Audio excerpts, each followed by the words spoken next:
आप कल वापस आएंगे नहीं?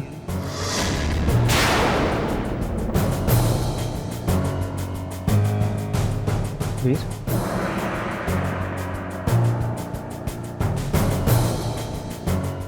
क्या हुआ? मुझे आज रात फिर से दमिया गांव जाना होगा। फिर वही बात। इस बारे में हम सुबह बहस कर चुके हैं ना वीर, और तुमने तो कहा था कि तुम नहीं जाओगे। अब ऐसी क्या बात हो गई? धर्म, तुमने कभी सोचा है तुम्हें अपने इस जीवन से क्या चाहिए? इस जीवन में लक्ष्य क्या है तुम्हारा? आर्यनगर का सिंहासन संभालना और हमारे पिताजी की तरह एक योग्य राजा बनना। तुम्हारा लक्ष्य क्या है? तुम्हें गांव जाकर लोगों की मदद करना। वीर, एक छोटा सा गांव तुम्हारा लक्ष्य कैसे हो सकता है? यही बात पता लगाने वहां जाऊंगा। ये क्या बचपन है वीर? तुम तो ऐसे कह रहे हो जैसे तुम जानते नहीं कि कल रात क्या हुआ। और आज भी अगर गुरुजी को पता चल गया कि हम दोनों राजविद्या आश्रम से बाहर गए हैं, तो वो हम दोनों को सीधा आर्यनगर वापस भेज देंगे। इसीलिए आज रात मैं अकेला जाऊंगा। नहीं, हम भी तुम्हारे साथ चलेंगे। नहीं धर्म, ये लक्ष्य मेरा है, ये लड़ाई भी मेरी है, इसीलिए मैं अपनी लड़ाई खुद लड़ूंगा। ठीक, तुम जाओ, हम यहां पर सब कुछ संभालेंगे। बस तुम अपना ख्याल रखना। तो फिक्र मत करो, मैं आज उस शेर को खत्म करके यहाँ वापस आऊंगा।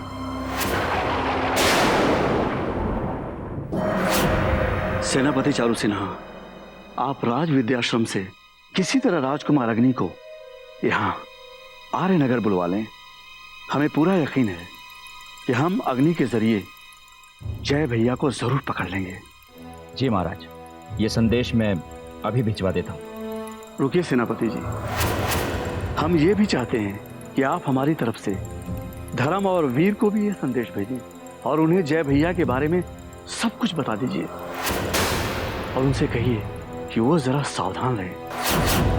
हमें डर है कि कहीं जय भैया राज विद्याश्रम न पहुंच जाए। जो आज्ञा महाराज।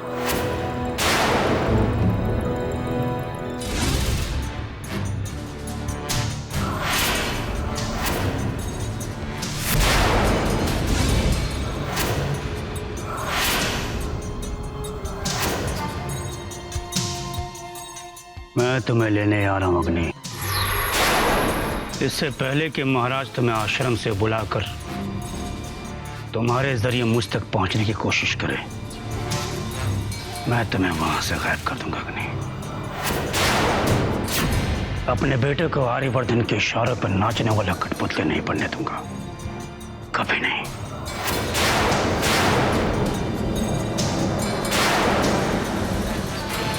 आपकी सवारी तैयार है सरकार? मैं भी तैयार हूं।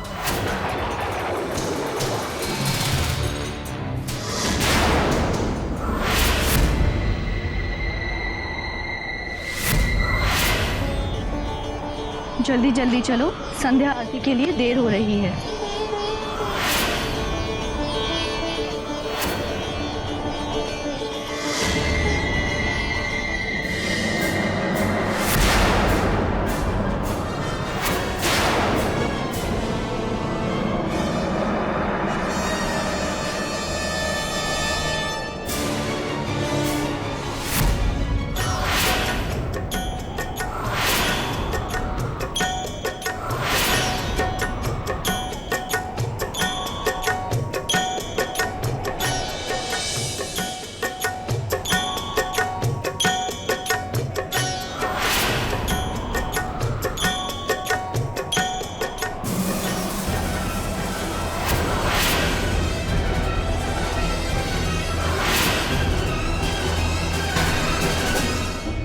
गांव में तुम्हारे लिए सारा इंतजाम कर दिया है।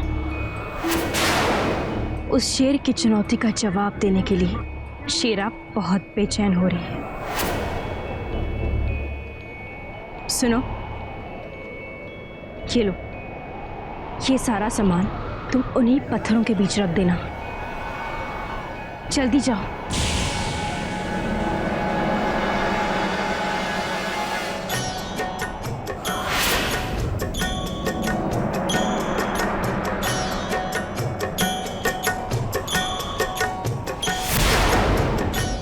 शेरा के सामने आज तक कोई शेर नहीं टिका। देखती हूँ आज रात तुम कैसे टिकोगे।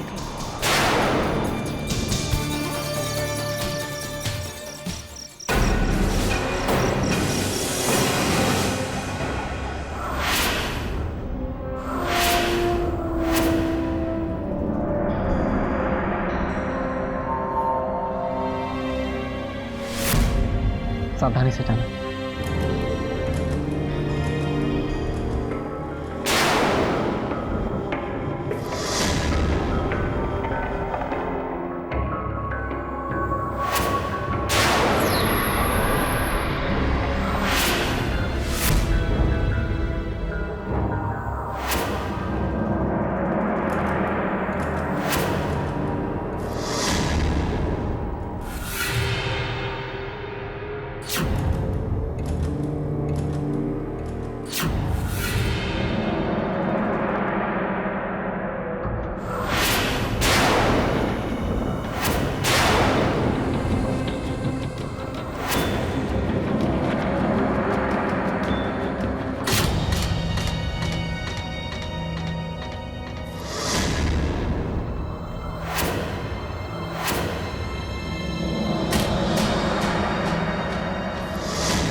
ये खिड़की किसने खोली छोड़ी है?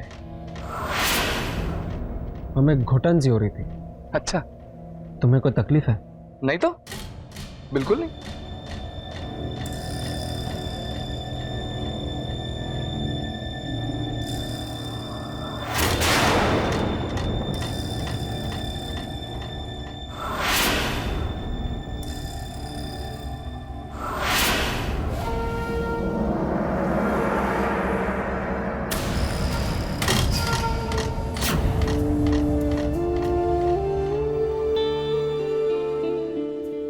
ये क्या बात भैया, आप अभी तक सोए नहीं? वो नींद नहीं आ रही थी। क्या बात है भैया? हमें इस बात की चिंता हो रही निवृत्ति कि कहीं जय भैया राजविद्या आश्रम न पहुंच जाए। वो पहले ही धर्म और वीर के लिए इतनी मुसीबत खड़ी कर चुके हैं। आप मेरे धर्मवीर की बिल्कुल चिंता मत कीजिए भैया। आप तो जानते ही हैं ना कि वो दोनों एक दूसरे के लिए अपनी जान भी दे सकते हैं।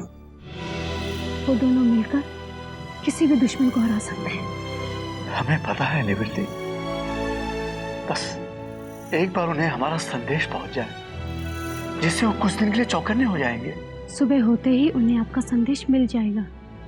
आप बिल्कुल भी चिंता मत कीजिए भैया, आप बस सो जाइए।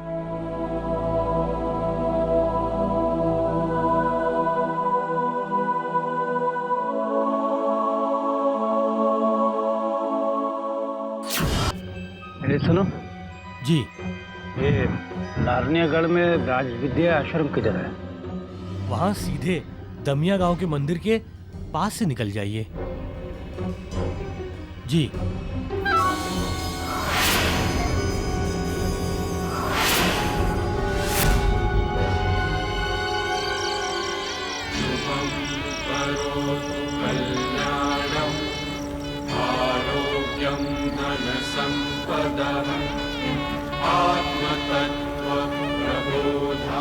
बस एक बार वो राजकुमार आ जाए फिर शादी शुरू करेंगे।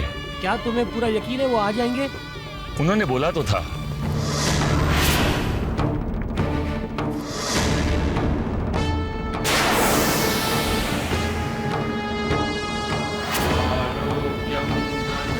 अगर नहीं आए तो?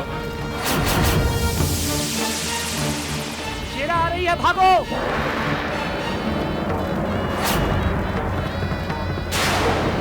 भागो! शेरा आ रही है, भागो!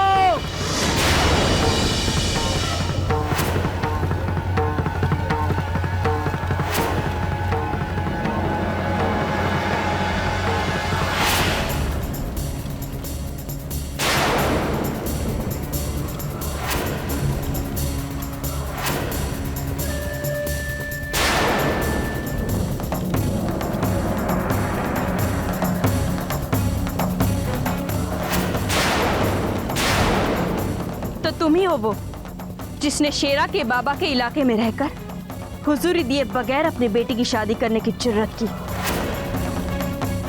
और वो कहाँ है? तुम्हारा पालतू शेर, जिसने शेरा को चुनौती देने की जुर्रत की। सुना है उसकी आड़ में आकर तुम सब भी शेर बन गए थे। बताओ कहाँ है वो? मुझे मुझे मुझे माफ कर दो शेरा। वो मैं।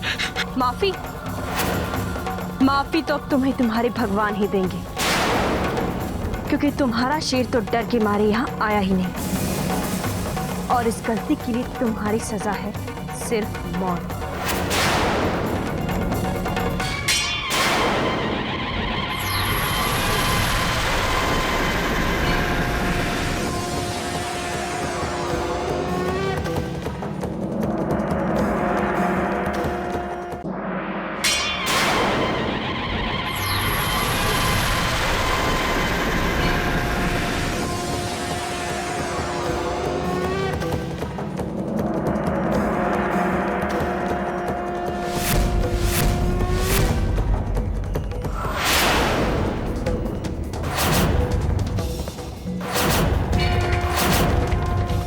मैंने भी इसी चुनौती। चले जाओ यहाँ से, नहीं तो मुझे तुम्हें यहाँ से भगाना पड़ेगा। आज तक शेरा को कोई नहीं भगा पाया। वो इसलिए क्योंकि आज तक शेरा का कभी सामना वीर से नहीं हुआ है।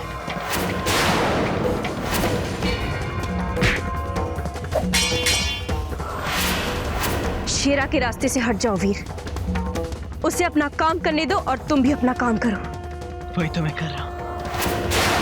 पंडित जी, आप शादी शुरू कीजिए।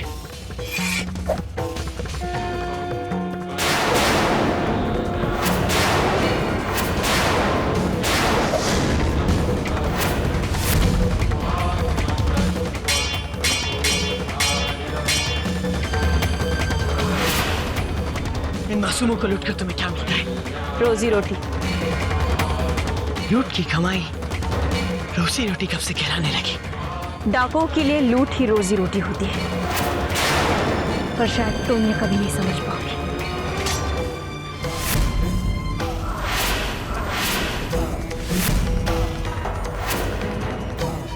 लोगों की मेहनत की कमाई छीनना एक अपराध है।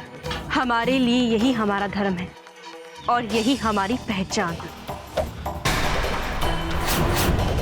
ऐसी पहचान का क्या फायदा जिसका कोई मतलब भी ना हो? अगर वक्त मिले तो अपने आप से पूछना कि कौन है तुम?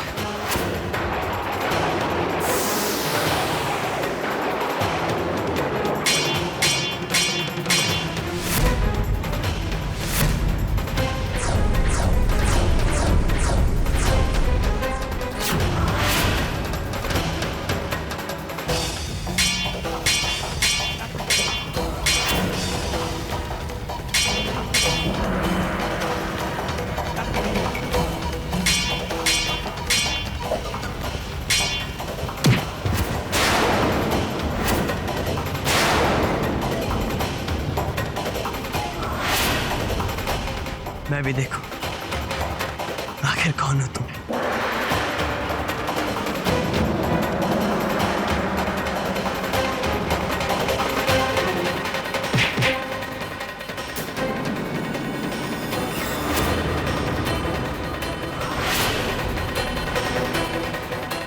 दोबारा इस गांव की ओर आंख उठाकर भी मत देखना।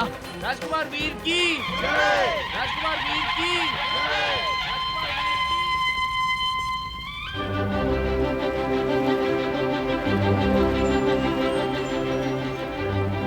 आपकी वजह से आज से हम सब आजाद हो गए हैं, हमेशा के लिए आजाद हो गए हैं। राजकुमार वीर की जय। राजकुमार वीर की जय।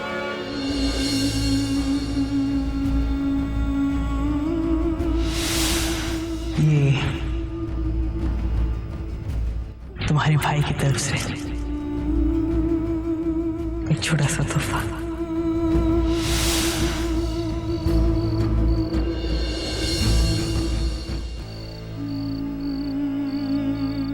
क्या हुआ साक्षी? रो क्यों रही हो तुम?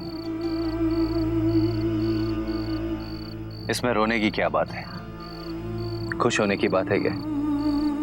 नहीं, मैं कहाँ रो रही हूँ। मैं तो बहुत खुश हूँ। साक्षी, तुम्हें पता है तुम कितनी भाग्यशाली हो? तुम्हारे घर में हम श्रमिकों के मसीहा ने जन्म लिया है, और ये तुम अच्छी तरह जानती हो कि हम श्रमिकों के लिए हमारा मसीहा भगवान के समान होता है। प्रभु श्री राम को भी अपना लक्ष्य पाने के लिए 14 वर्षों का वनवास काटना पड़ा था। फिर वीर तो कुछ ही महीने के लिए वहां गया है, वनवास काटने नहीं, आर्यनगर के सिंहासन के योग्य बनने।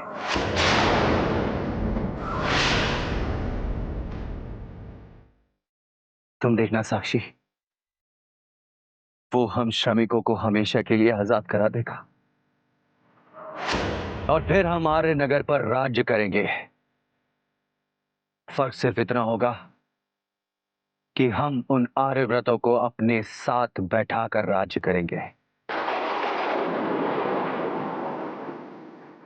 अपने आंसू पोंछ दो, अब हमारी आजादी के दिन दूर नहीं है।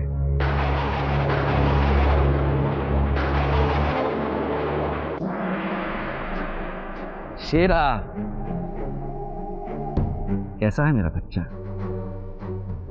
क्या बात है शेरा, तुम यहाँ कैसे? वो पापा, शेरा, हम दामिया गांव हार गए। हार गए? किससे? आर्यनगर के राजकुमार वीर ने शेर। नहीं! इस वीर को तो मैं जिंदा नहीं छोड़ूंगा। जाने दीजिए ना बाबा, हमारे पास हमारे और गांव भी तो है ना। शेरा, ये क्या हो गया तुम्हें? तुमने आज तक अपने किसी दुश्मन के लिए हमदर्दी नहीं दिखाई, तो फिर इसके लिए क्यों?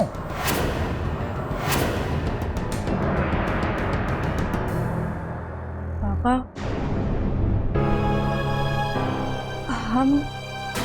हम जो ये सब करते हैं, क्या ये सही है? क्या मतलब? मतलब यही कि गांव में जाकर लोगों से जबरदस्ती हुजूरी वसूल करना, उनकी मेहनत की कमाई। तो क्या हम मेहनत नहीं करते हैं? करते हैं। शेरा, जब से तुम उस राजकुमार से मिली हो, मेरा दिमाग खराब हो गया।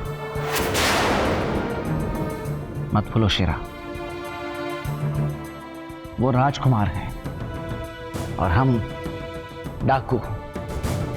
हमारी और उनकी सोच में उतना ही फर्क है जितना हमारे और उनके रहन सहन में। शेरा, घोड़ा घास से दोस्ती करेगा तो खाएगा क्या?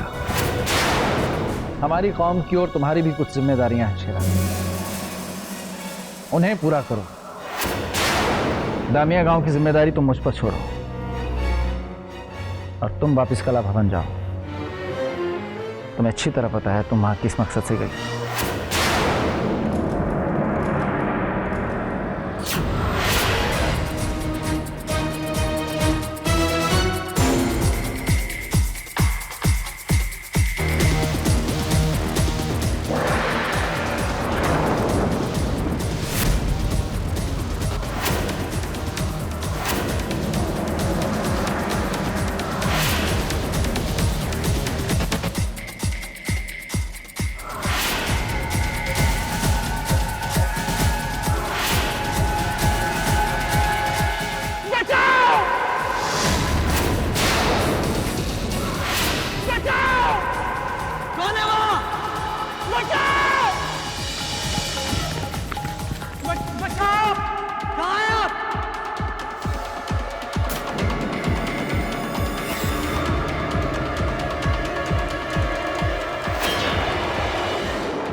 मैं आपको यहाँ से बाहर निकलता हूँ। लाइए, अब अपना हाथ मुझे दीजिए।